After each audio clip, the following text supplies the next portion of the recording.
Andy Warhol was born Andrew Warhola in Pittsburgh, Pennsylvania.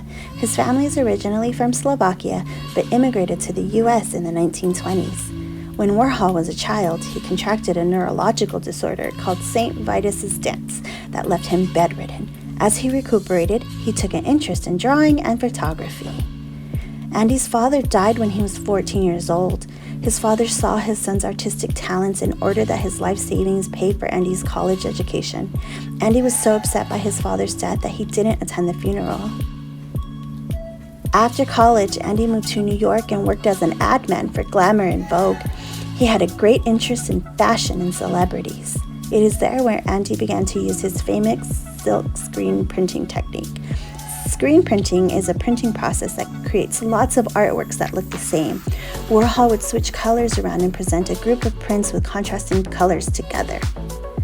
You might recognize this technique in his most famous works of art. Andy left the advertising world and devoted more time to his art. He began to create his most famous works of art based on items that were being mass-produced in pop culture at that time. Warhol opened his own art studio called The Factory. The Factory became a hotspot for actors, models, and celebrities in New York City. It is also where he mass-produced his silkscreen paintings.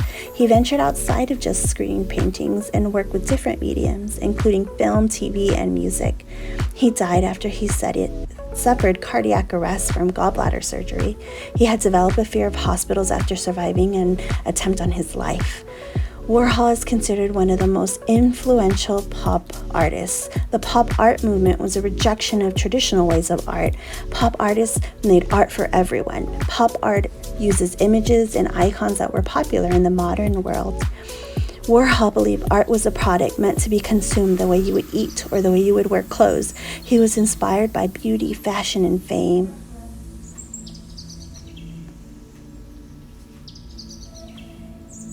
You could read all about Andy Warhol and his love of cats by checking out Uncle Andy from our library. The book was written by his nephew, James Warhol. Now, let's try our hand at making our very own diptych. To make our very own diptych, we'll need cardstock, markers, a digital camera or a smartphone, and a printer. A diptych is when you have two canvases on the same artwork.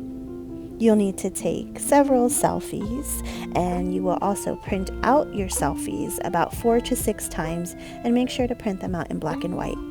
So you're going to use 2 markers and color in your hair, face, and eyes, and then you'll repeat that on each selfie. Now remember, Warhol liked to use primary colors, so use colors that will really contrast against each other.